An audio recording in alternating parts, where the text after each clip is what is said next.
Previously on BNGR. Wario, have you been playing my games again? No. No! Sometimes I just wish you were gone. Forever. Wait, Wario, where'd you go? You seem to have forgotten some Mega Man games, Balrog. I have kidnapped your precious Wario until you review what special game you missed. Your forgotten enemy, Sunstar. But wait, why would I even want to save him? He just ruins my show. Isn't that right, Wario?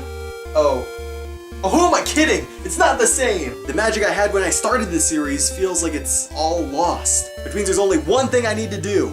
Get him back. Does it Battle Network? No. Is it Mega Man Extreme? No.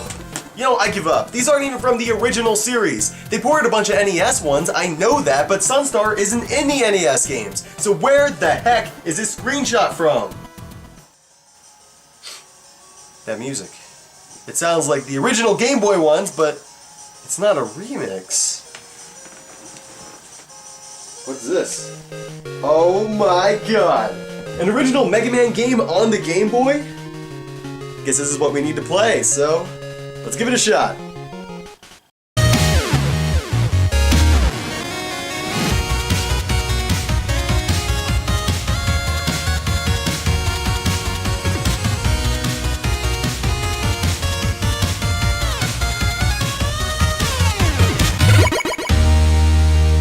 BNGR.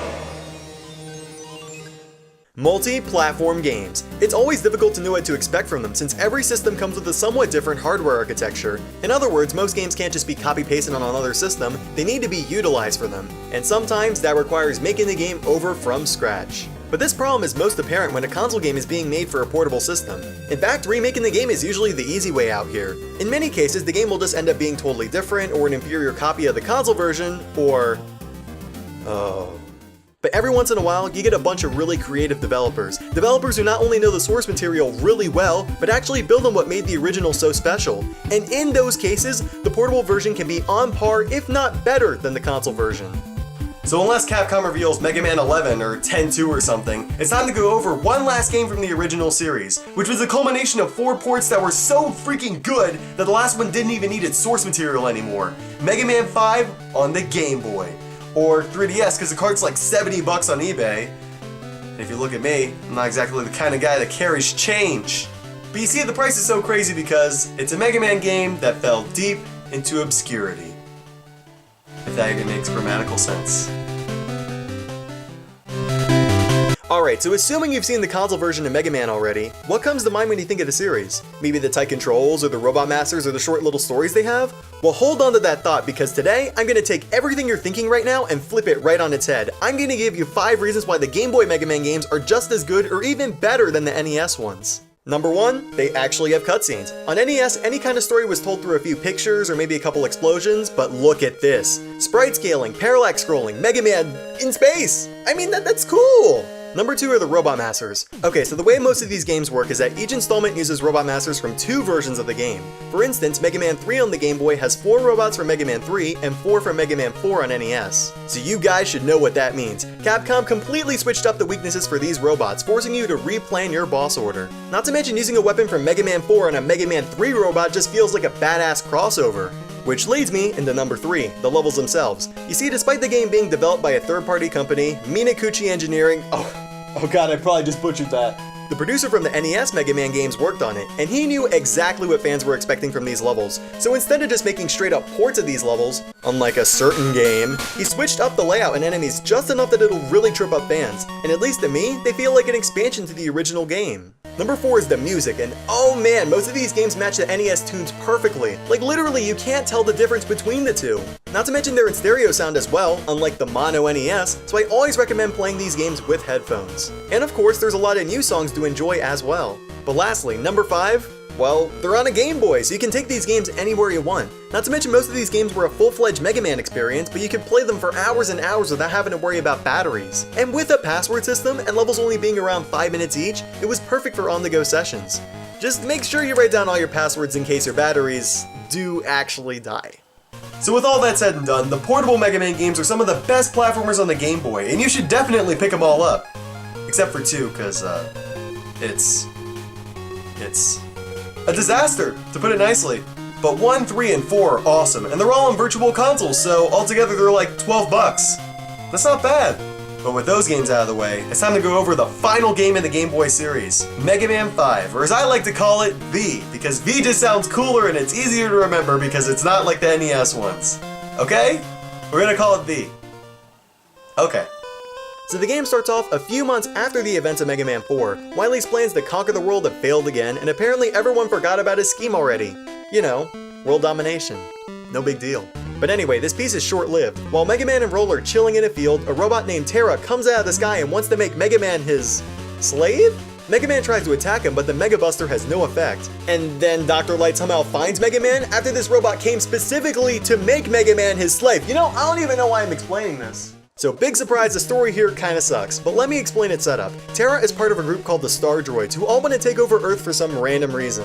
That's right, the robots you are fighting in this game are not Robot Masters. They're ancient robots named after the planets. Except Pluto, because Pluto's not a planet anymore, but don't tell him, okay? You'll hurt his feelings. Also, in order to defeat these enemies, Mega Man has been upgraded with the Mega Arm, which is apparently the most powerful weapon ever devised. Now while I wouldn't call it that, actually not even close to that, it changes the dynamic of Mega Man a lot. You see, this arm allows you to punch enemies from a distance when you charge up your buster, rather than just having a bigger shot like in previous games. Not only that, but it can also be upgraded over time, allowing you to grab enemies or reach items from long distances. Now while this may not sound like a big deal, you have to remember that you're playing on a 2-inch display, so because of this, the Mega Arm can pretty much reach the other side of the screen. It does take some getting used to since the arm also attacks enemies as it attaches back to your body, but it's a really handy tool and way better than the Mega Buster. I'll see myself out now. Also, Dr. Light gives Mega Man a cat robot named Tango, which the artist Keiji Inafune made from the director's love of cats. Luckily, he's actually really useful too, spinning around and attacking everything on the ground until he runs out of power. After beating a few Star Droids, you also get Rush as usual, so now you have a dog and a cat to help you out. And as you might have guessed, more helper robots means a more lenient game. Speaking of leniency, there's also a P-chip store that was introduced in Mega Man. See, Ivy doesn't sound as cool as V, which allows you to buy really helpful health items and upgrades. For instance, one of my favorites is the Energy Economizer, which restores weapon with the least energy automatically when you get energy pickups. Now if this all sounds familiar, that's because it should. This store would eventually go on to create the bolt and screw systems you've seen in Mega Man 7 through 10. So thanks, Game Boy dudes! Except you, Mega Man 2. And you know, I'm just gonna get this out of my system, nobody likes you. I mean, you made Quint, which is literally an altered future Mega Man, on a pogo stick. You made music that sounds like someone took a magnet to your Game Boy and made it cry in agony. You made the game so insultingly easy that I beat the whole thing without losing a life. It blows my mind that Capcom had the guts to re-release this game. Whoa, that felt good! Whew! Alright, so now you know all the new features Mega Man V, and not 2, brought to the table. How does the game stack up with the rest of the Mega Man series? Well, let's get straight to the review and find out. First up is Fun, and this is one of the best Mega Man games I've ever played, and in my opinion, one of the best platformers on the Game Boy. The story may be a little stupid, yeah, but Capcom put so much love and care in everything else that it's not even an issue. Unique bosses and stages, the power-ups that balance the difficulty really well, the tons of items that are arguably the best used weapons in the entire series. It's super hard to find anything wrong with this package. In fact, despite its originality, the game still feels like a top-tier Mega Man game, and I believe helped pave the way for Mega Man 7 and 8. Also, Pluto is a cat, so instant 10 out of 10 from me. For a game condensed into such a tiny screen, you're given a ridiculous amount of freedom with how you complete it. Throwing boulders, stealing energy from an enemy, bouncing salt water. Okay, that's not how salt water works! They may not be the flashiest powers in the world, but most are super useful. The only problem is that as varied as the game can be, 3 out of the 4 beginning stages almost feel like the exact same stage with different obstacles. Still, it won't really bother you that much as you play it, so I'm just gonna give this a check. Second up is looks, and if you look at a screenshot, Mega Man B looks like a freaking dream. Even with the Game Boy's limited color palette, each background and enemy looks phenomenal, and I'd even say I like its style more than some of the NES games. And if you have a Super Game Boy, the background they give you looks really cool too. But then the game gets busy and the engine starts to chug and slow down. Now it doesn't affect gameplay or anything, it doesn't happen too often, but it's very distracting when the game speed just changes abruptly. What if I just started doing this review and I start to slow down like this and then come back like that? Really weird, right?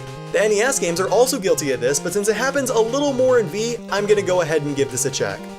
Third up is sound, and funny enough, it doesn't sound like a Mega Man game. Usually these games are known for their super catchy themes, and V is no exception, but the problem is they all sound the same. I don't know what it is, but all the songs just kinda mesh together, so due to a lack of variety, I believe it's also deserving of a check. Fourth of his length, then, this is one of the longest Mega Man games ever, but for one reason. The endgame literally has 16 boss battles. 16! There's a Wily battle in space, you get to fight the 9th Robot Masters from Mega Man 1 through 4, including Quint!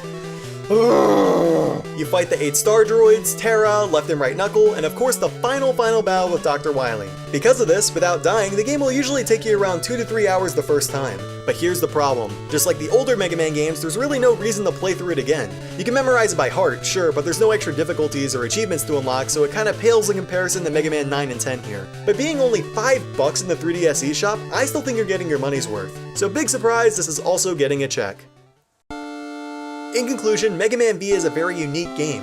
It takes the tried and true formula of Mega Man, switches up a few things, and manages to feel more fresh than a lot of its predecessors. Awesome cutscenes, weird designs, a ton of fan service, and a currency system that later became a series staple. Minakuchi Engineering did a great job with their last hurrah on the Game Boy Mega Mans. Do I think Mega Man V trumps 9 and 10 in length? No way. But Mega Man V is kinda like the Super Mario Land 2 of Mega Man. It tried something new and becomes a fun little side quest on its own. So if you're a fan of Mega Man or platformers in general, you'll be doing yourself a solid by picking up one of the most underappreciated platformers on the Game Boy. Check. Woo! So there we go. I reviewed that one special Mega Man game I missed. So, where the heck is Wario? I did everything he told me to do. So, what am I missing? Wait a second. Oh, is that the final boss? Oh, who is it? You! Sunstar!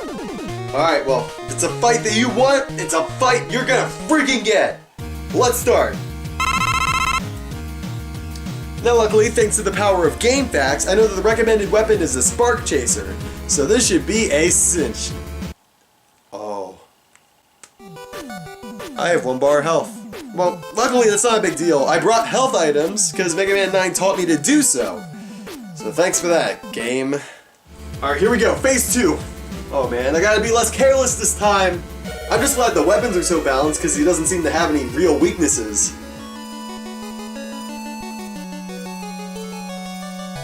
Huh. Oh come on, is that an unavoidable attack? I'm down to 1 health again, how is that fair in the slightest? Unavoidable attack? Hey, wait a second! I did learn things without Wario! All those games, they taught me good and bad things about level design. Which means I don't need to beat Sunstar to save Wario. This needs to be a test of things that I can do on my own. It's almost like every single game I reviewed, every single lesson that I've learned has been leading up to this one point. I beat him. You know, that couldn't have been any more anticlimactic. I blame the budget. Whew. Oh, hey Wario, you're back! Finally. Now I can use you as the comedy relief again, since that's all you were good for. Don't get kidnapped again! Wait a second. What's this on your back? Thank you for beating my game. No one knew about me for the longest time. But it's how your friend, Wario, feels about you too. Lost and missing from your life. You can have him back, but you failed to see the entire point of saving him and focused on yourself instead. Things won't be the same? I don't know what he's talking about. I got this guy back at long last. Wait a second. Something doesn't feel right. You're just a doll. You're just a doll too! It's like the magic in here is just kinda gone. Where's the face zoom-ins or the fun little stories I put in my games? And the reviews. Everything I've made, the silly Sunstar plot, talking to stuffed toys, wearing a freaking turtleneck because I thought it looked cool. It's gone! It's all gone. No, it can't be over. There's gotta be something in here to bring it back. Mario? Reading about it? Playing an eShop game or something? I already beat Mega Man V, what am I doing? Something to bring back the method, the formula, the jokes. What am I doing? That's it. The show's over. That's it. I'm out of ideas. I'm out of everything. Which means there's only one thing left to do.